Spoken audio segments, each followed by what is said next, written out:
Hello, and welcome to Cutting Through. I'm Mitchell Plitnick, the president of Rethinking Foreign Policy and the author of the Cutting Through newsletter at Substack. You can become a paid or free subscriber to Cutting Through at mitchellplitnick.substack.com, where you can also donate to support this work and share Cutting Through with your friends and contacts. I wanted to talk today in sort of response and elaboration on the video a friend of mine, my very close friend and co-author Marc Lamont Hill, put out yesterday, where he was discussing the tour, the anti-oligarch tour that has been such a smashing success of Bernie Sanders and Alexandria Ocasio-Cortez. I think we would all agree that whether it's good enough, radical enough, or not, this is a good thing that we're seeing so many people in a non-election year come out to hear Bernie Sanders and AOC, which the two of them represent. Not quite the farthest left our representatives go, but pretty close, which is really an indictment of our political system because neither one of them is all that radically left. Um, Bernie Sanders, who people think of as this radical socialist, is a man who would have fit quite comfortably in the center of FDR's Democratic Party and FDR's ideological space. So this is a good thing. And Marc um, has some critiques of that, and many of those critiques I agree with, and some I think need a little bit more digging. So one is that and Marc brings this up, and on this I agree with him completely. A lot of people now are talking about a Bernie AOC presidential ticket in 2028, which is an absurd thing to think about. It's just absurd.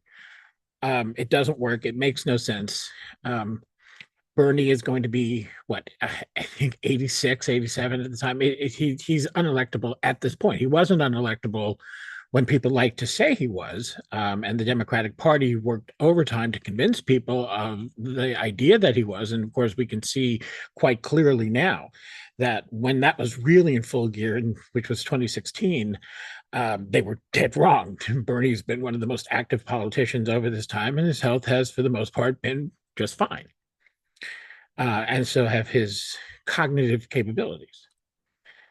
Um, the real question I think is about AOC and who she is, and there's two things. Can she be on a presidential ticket as the vice president? Could she? Other people are talking about her challenging Chuck Schumer in the Senate. I don't think either of these things are politically impossible. Although to succeed, I think they'd have to really start now, which maybe is what AOC is doing with this tour. Um, but as of now, if we're looking at the political landscape, I think right now she'd be fighting at best an uphill battle, even to unseat Chuck Schumer in the Senate. As low as, let's remember, everything is a moment, and as low as the opinion is of Chuck Schumer right now, he also will not be running again until 2028. So um, people do not have long memories, especially when it comes to politics. So, and Schumer is a very, very powerful man within the Democratic Party. Wouldn't be the first time AOC got her seat by knocking off the man many considered the third most powerful Democrat in the House at that time, and she came out of nowhere to do it. So it's not impossible for sure. Um, but uh, right now, I would have to say the odds are against it. Um, but I think the more pressing question, which is the question Marc really deals with in his video, and again, I think we're on the same page on this, is how would she do that? How would she run on a presidential ticket? How would she run to unseat Chuck Schumer? And um, he kind of posits it as a binary. Would she do it by sticking to progressive values, or would she, kind of, soften, move a little bit to the center, which is, of course, going to be seen as the strategic move to get more votes.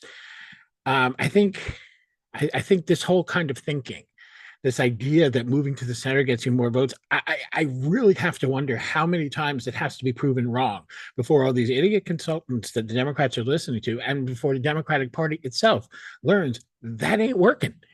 It does not work.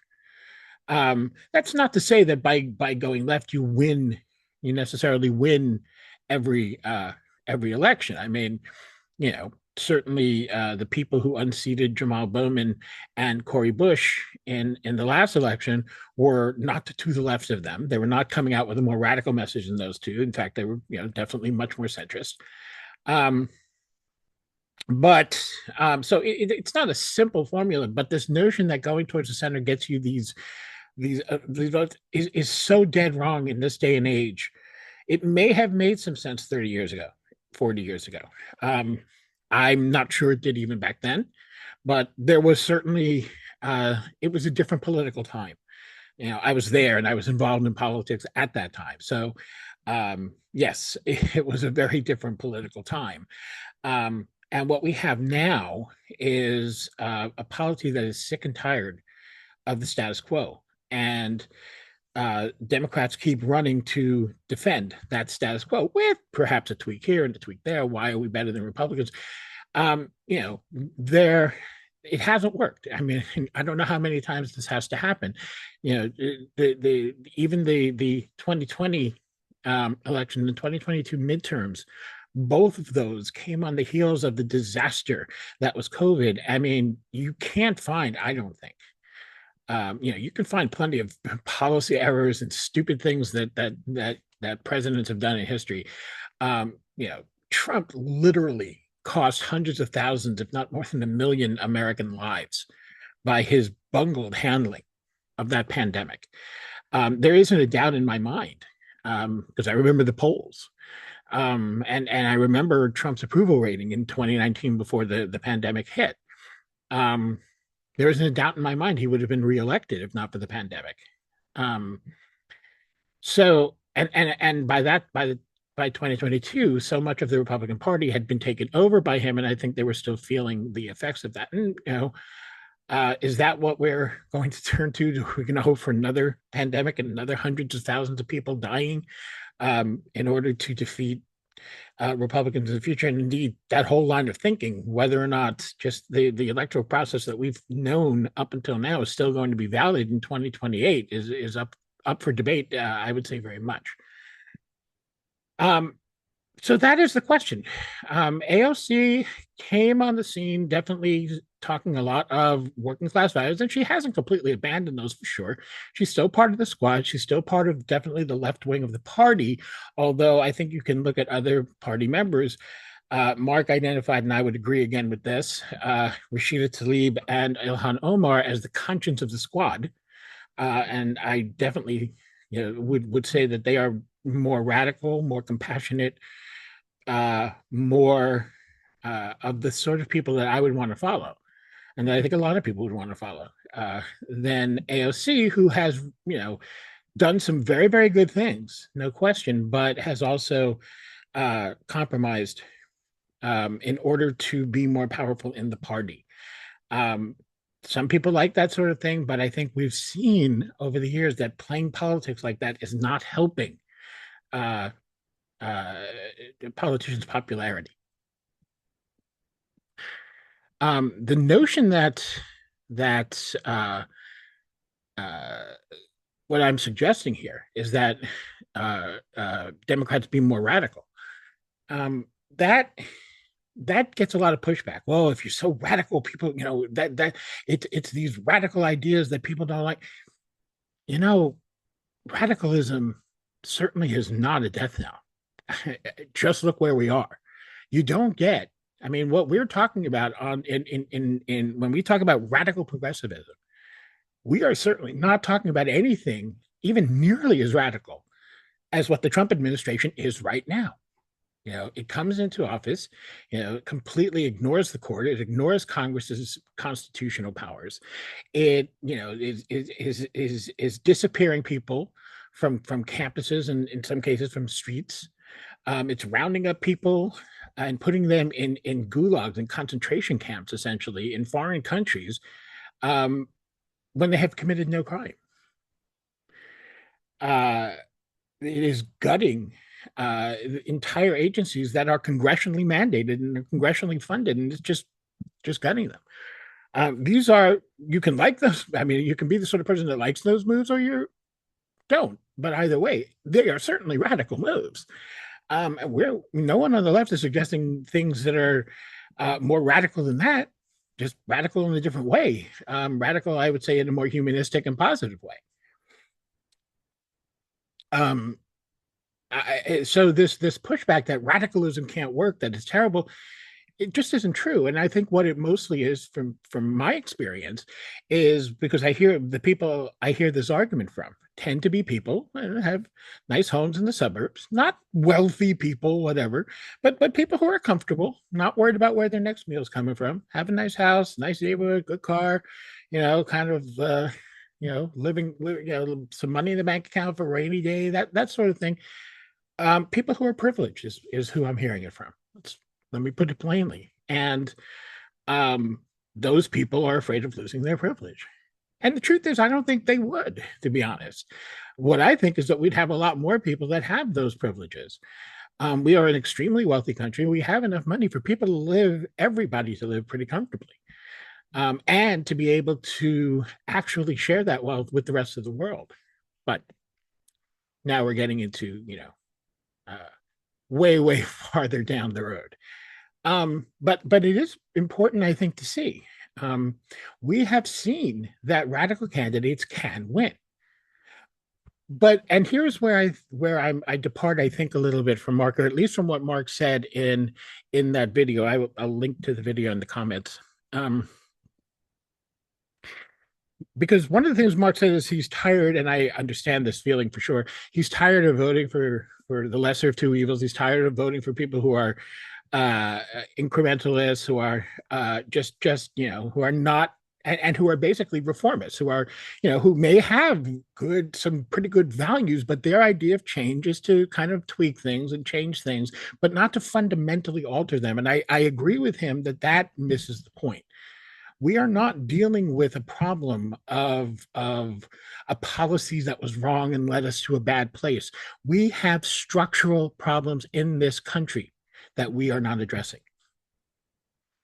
And they're difficult. They're difficult to address because some of them stem from the Constitution. I think you can look at the work of someone like Elie Mystal, who I think explains a lot um, about how these problems are rooted at the very birth of this country, and how we were constantly citing the founders as if in Hebrew we say that this is Torah Sinai, that this is the Torah that God handed down to Moses on Mount Sinai, and these were slaveholders, misogynists, landed people who had nothing but contempt for the most part for working people.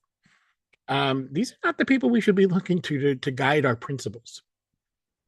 And there's no reason why we should. Again, we can talk about, well, it was a different time, which is fine. So let's say it was a different time. Well, now is the time to do something different because it is a different time.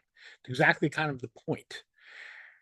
Um, and we should also look at Trump and understand this didn't happen overnight. It seems like people keep talking about, oh, that day he came down the escalator in 2015 and everything changed. It didn't. This developed over many, many years, and I think people forget this. When you go back and you look at the Republican Party of the 1960s, and people like Barry Goldwater, spokespeople for that party, like William F. Buckley, these were sort of the classic conservatives. They defended a status quo that favored the rich. They liked stability. They were the kind of people who understood, even if they didn't like it and they begrudged it, that sometimes you have to give a little to the poor people so that there's no revolution and that everything kind of goes along nicely. Um, we were against that. Obviously they were not people that I think any progressives were agreeing with, but that was the politics of the time. That changed in the post Watergate period, and I think it started changing in the Ronald Reagan years, and I think that's pretty clear. Um, Yeah, things started moving more towards the right. This notion of small government. There was clearly a backlash against some of the Civil Rights Act, the Voting Rights Act, and things of that nature in the 80s. The Republican Party started to undergo a change at that time. First, they embraced the so-called blue dogs, and they brought this took a while, but they brought in the racist Democrats from the South, um, the ones who still believed in segregation, the ones who would have defended slavery years back if it was politically feasible, and they brought them into the party. But they did more than that. They also started moving away from their focus on realist foreign policies and economically driven domestic policies to more social issues. So all of a sudden, abortion became a really big issue. This was new. It's hard to imagine now, but the Republican Party was not in favor of abortion. Nixon actually tried very hard. His appointment, ironically, of Harry Blackmun was an attempt to stop Roe v. Wade. He thought Blackmun was going to vote against it, and turned out, Blackmun decided to vote for it, and so there was an irony there. But this wasn't the major issue. Certainly, again, Republicans were mostly Christians, mostly people who had those sorts of religious values, but it wasn't the primary focus of their politics. Social issues suddenly took on a much bigger role in the Reagan years and have been growing there ever since. Um, they opened, and part and parcel of that was opening their arms much wider to the religious right, which was at the time the moral majority, and people like Jerry Falwell, Ralph Reed. By 1994, you got Newt Gingrich and what I call the contract on America. This was, I think, the first time we really saw a fully fleshed out program that was attacking government, attacking civil rights in many ways, and really promoting the sort of ideologies that we're seeing having risen to such prominence now in 2025. Um, in other words, what I'm basically saying is that was when you really saw as a major political force a sort of populist right wing. That was what Gingrich brought to the Republican Party, and the GOP mainstream actually saw this, and they didn't really love it. They fought back. You had the sort of the answer then was the compassionate conservatism, as he called it, of George W. Bush, which really didn't fool too many people, um, and didn't succeed in stemming the populist tide. Neither did any of the other things they tried. The sort of man of the people thing that John McCain brought in, the sort of moderate oligarchy of Mitt Romney. None of this appealed to people. And while those attempts to pull the Republican Party back towards something more like what it had been before, the people like the Koch brothers and Peter Thiel and people like that were building the Tea Party and really planting the seeds of populism, ironically planting it with tons and tons of money. And we can talk about how badly those people were duped, how silly it is, and you're listening to you're basically getting your marching orders from these ultra rich billionaires, and this is supposed to be a populist grassroots movement. But okay, like it or not, it worked. And the thing is, it only worked to a certain degree. It continued pulling the party to this right wing populist place, but it wasn't unified enough. It didn't have a strong enough message, and I would argue it didn't have a strong enough leader to really bring it into full power. And that's when Trump came in. And now we have MAGA and everything that happened then since. So, I mean, if we look at it that way, from, let's say 82, when Reagan had been in office a couple of years and some of these things started to take root, until 2016. So you're talking almost 45 years it took for, 35 years math a little off. But almost 35 years it took for the GOP to do this, despite the fact that a lot of very rich people were putting a lot of resources into making this happen. It still took a long time. And you had to bring a number of different branches together within the Republican Party to make it work. So, um, so I think we need to look at this in a more strategic fashion, and that means we have to think about it in two ways. We have to defeat uh, the Trumpism right now. Obviously, we can't just sit by and let Donald Trump do what he's planning to do, which is basically destroy the federal government, destroy everything that has been gained in terms of civil rights, and turn America into a fully authoritarian oligarchy in a way that it certainly hasn't been at least for 150 years. Um, so we can't allow that to happen, certainly. But if we want to really stop it, yeah, we could see possibly and by the way, just to note, some people are thinking, well, Trump's getting criticized and Republicans are nervous, and polls show that, more disapproval than approval. Got bad news for you guys. Trump's approval ratings right now are actually higher than they were in 2017 at the same time. Um, this and the whole point of Project 2025 and everything that the Heritage Foundation planned was so that popular votes or electoral votes aren't going to matter so much anymore. That's kind of the point. That's kind of the idea of the program. A lot of the reason that Trump and Elon Musk and all of their cronies feel like they can do what they're doing is that their goal is to not necessarily abolish elections, but to make it so that enough people who traditionally vote Democrat can't vote, make it harder to vote, do all the things, really turn the electoral process and the things that deter people from voting. And by the way, that almost all falls on Democratic voters. Um, uh, the idea is to make that ubiquitous so that the essentially the elections won't really matter, and we can only speculate as to what they might do to the integrity of elections. They may attack those directly.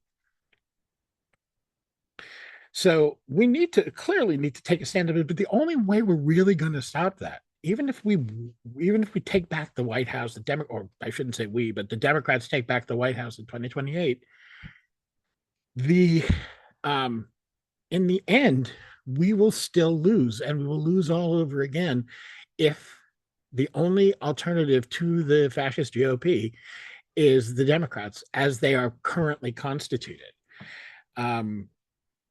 The defense of a status quo where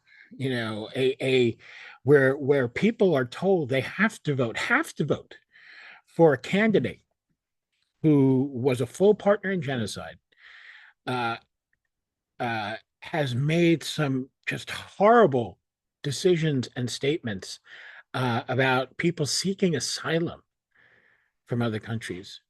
In most cases, from countries where they're seeking asylum from violence that is at least in some way connected to U.S. foreign policy. And you just turn your backs and be completely cold. Listen, much of what Trump's done, certainly when it comes to anti-genocide protests on campus, when it comes to immigration, much of what he's done in these areas, which has been pretty dramatic, was simply continuations and in some cases magnifications of Biden's policies and Harris's policies Harris completely embraced, despite the fact that so many of us were telling her that she was sinking her own campaign. It can't work that way, and it won't work that way. So what we need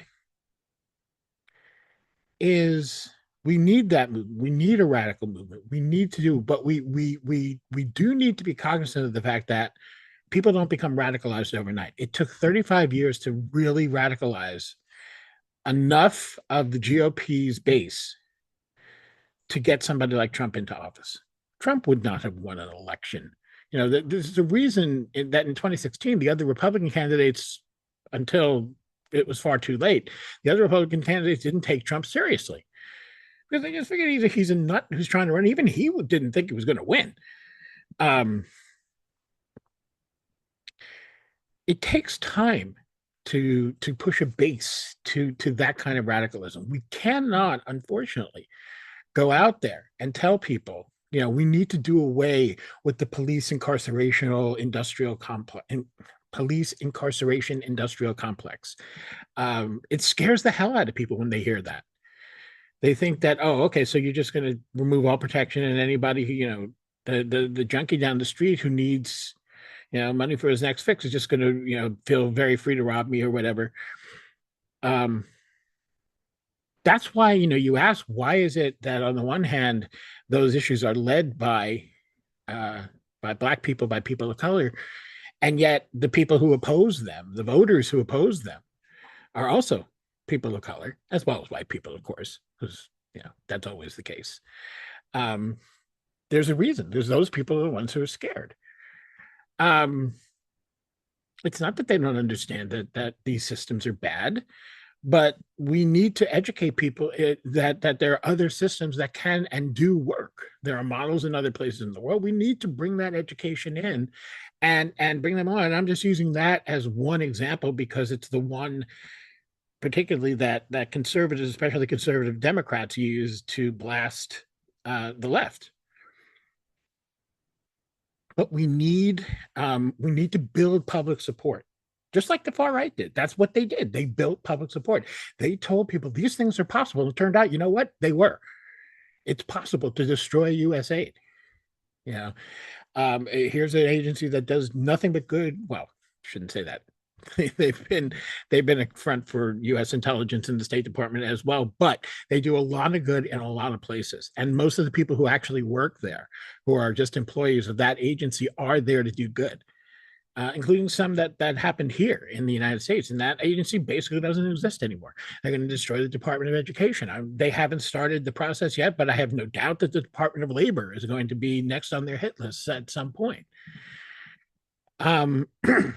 Federal oversight in almost every way, trade, elections, all of these things are going to go away. And we're the ones who pay the price. How did they get people to agree to that? Because it's poor people, poor white people as well, who are going to suffer from that. And yet, many of those poor white people are that's where their base is.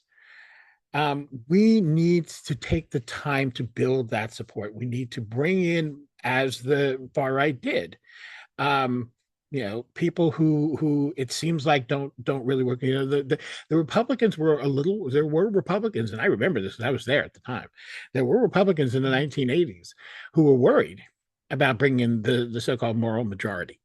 They were afraid it would turn off a lot of these centrist voters, and it did. But it also brought in an enormous constituency that's been devoted and very loyal and votes in very high numbers. They clearly, it was a major net gain for them. We cannot continue to be, moving forward with these politics of fear, with strategies of fear, more importantly. Let's also remember when we think about the Tea Party and how much money the Koch brothers put into that and others put into that effort, we don't need to do that because we are promoting the interests of the people we're talking to in a very real way. We're not trying to take their money. We're trying to give them more money. We're trying to change the system that makes their healthcare so expensive, that makes their education so expensive, that keeps them trapped in cycles of poverty, that institutes misogynistic, patriarchal, racist systems that keep them down.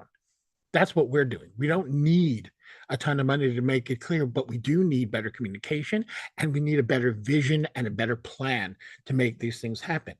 And so, I think Mark and I generally agree, but and I certainly agree with him that we need to stop settling and allowing these centrist Democrats who are literally fighting. And I think there's no question about it. You look at Joe Biden, Kamala Harris, Chuck Schumer, Nancy Pelosi. They are committed to maintaining the status quo. And that status quo sucks for most people. It's been terrible, and it got a lot worse after the financial crisis of 2007, 2008. And it has not rebounded from that. The wealth disparity that we've seen since then is a real problem, not just because some people have more than others, but because in order for those some people to have more, uh, many more, tens of millions of others have even less than they did before. This is a system that doesn't work. It's a system that is failing, and we need a vision for a better life, because that better life can become a better life for the whole planet. There is wealth enough in this country for us to take care of all of our own and spread it around the planet, and make up for so much of the harm that we have done. These are all possible. At the same time, we can have those nice utopian visions, but we still have to deal with the moment. So we do need to stand against unabashed fascism. We do need to allow the people, the masses, to learn and come about to the values that are based on their interests, that are the values that we're trying to promote. We can do both of those things at the same time. I don't think I need to hold out a standard of only voting for somebody who's, got my politics are undoubtedly radical. I don't think I need to hold candidates to quite that standard. I do think we need to hold them to a standard that's a hell of a lot better than the one that elects Chuck Schumer, than the one that elects Democrats, the so-called, liberal party that permits, not only permits, but is an eager and full partner in genocide and in restricting free speech, restricting academic freedom.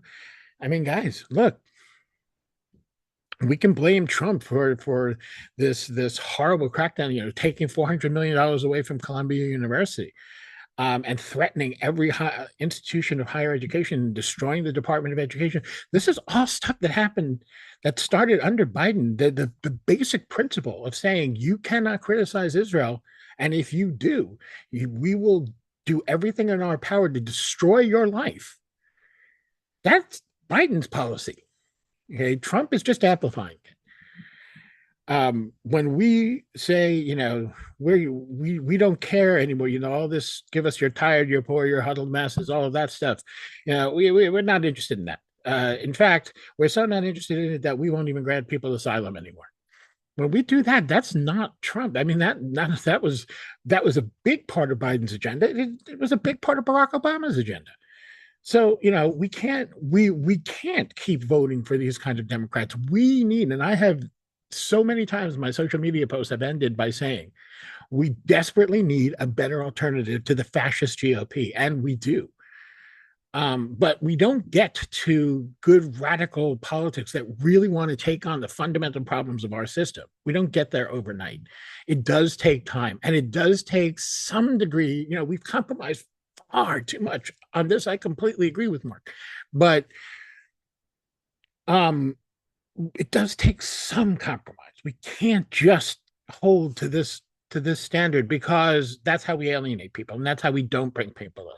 That is not the way the radical right did it, as I explained earlier. It took a long time, and this will take a long time. We can stand against fascism and do that in the short term. And that can be part of a long-term commitment to really bringing in radical progressive values that really take on the fundamental problems of this country and this entire global capitalist system. We can do that, but we have to have the patience to realize it doesn't happen overnight. So please like and subscribe. I'm trying to open a conversation here on some pretty big issues. So I hope you will comment, you will take them and think about them and share them with your friends. And again, you can subscribe to my newsletter.